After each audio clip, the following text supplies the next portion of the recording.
नमस्कार दोस्तों। आज हम संपादकीय लिखेंगे द हिंदू का, जिसकी गति होगी लगभग 80 शब्द प्रति मिनट और डिक्टेशन स्टार्ट होगी 5 सेकंड बाद।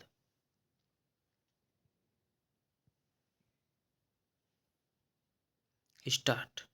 18वीं लोकसभा का पहला शीतकालीन सत्र 20 दिसंबर की सबसे कम हंगामे वाले सत्रों में से एक के रूप में समाप्त हुआ। उत्पादक और अपने जीवन में सबसे कटु सरकार और विपक्ष के बीच टकराव अंतिम दिन हाथापाई में बदल गया, जिसके बाद बेतुके आरोप और पुलिस रिपोर्ट सामने आई। विपक्ष ने राज्यसभा के सभापति और भारत के उपराष्ट्रपति जगदीप धनखड़ के खिलाफ अविश्वास प्रस्ताव का नोटिस भेजा, जिसे उपसभापति ने खारिज कर दिया। गृह मंत्री अमित शाह द्वारा डॉक्टर बी.आर. अम्बेडकर का जिक्र करने पर विपक्ष ने भारतीय जनता पार्टी भाजपा को पीटने के लिए लाठी का इस्तेमाल किया।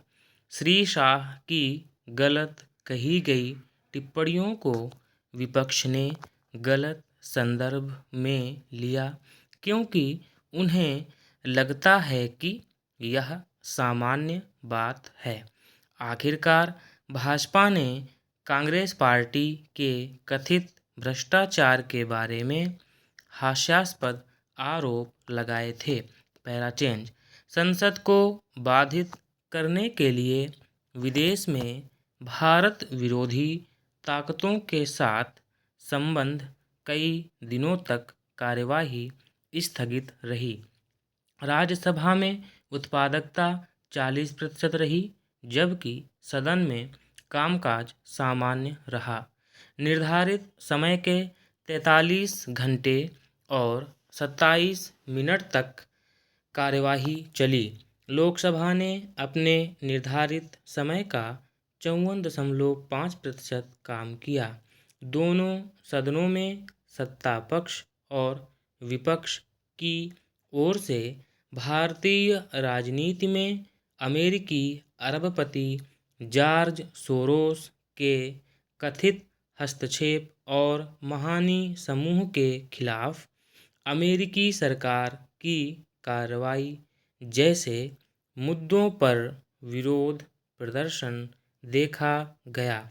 सत्र में विधायी कारोबार के 16 विधेयकों और वित्तीय कारोबार के तहत अनुपूरक अनुदानों के पहले बैच पर विचार किया जाना था। 16 विधेयकों में से केवल एक विधेयक भारतीय वायुयान विधेयक 2024, जो नागरिक उड्डयन क्षेत्र के लिए महत्वपूर्ण है, दोनों सदनों में पारित हो सका। राज्यसभा ने बॉयलर विधेयक और तेल क्षेत्र विनियमन और विकास संशोधन विधेयक पारित किया, जिससे बड़ी भट्टियों और बॉयलरों और पेट्रोलियम क्षेत्र को नियंत्रित करने वाले औद्योगिक कानूनों में बड़े बदलाव आए।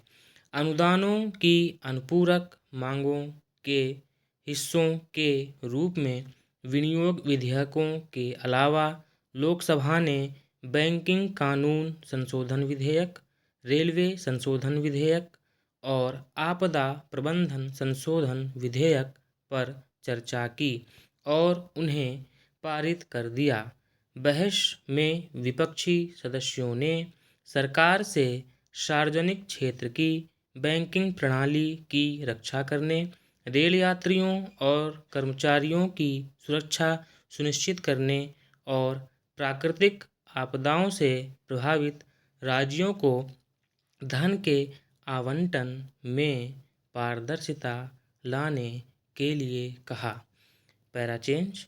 देश में एक साथ चुनाव कराने के उद्देश्य से 2 विधेयक पेश किए गए और उन्हें संसद की संयुक्त समिति को भेज दिया गया।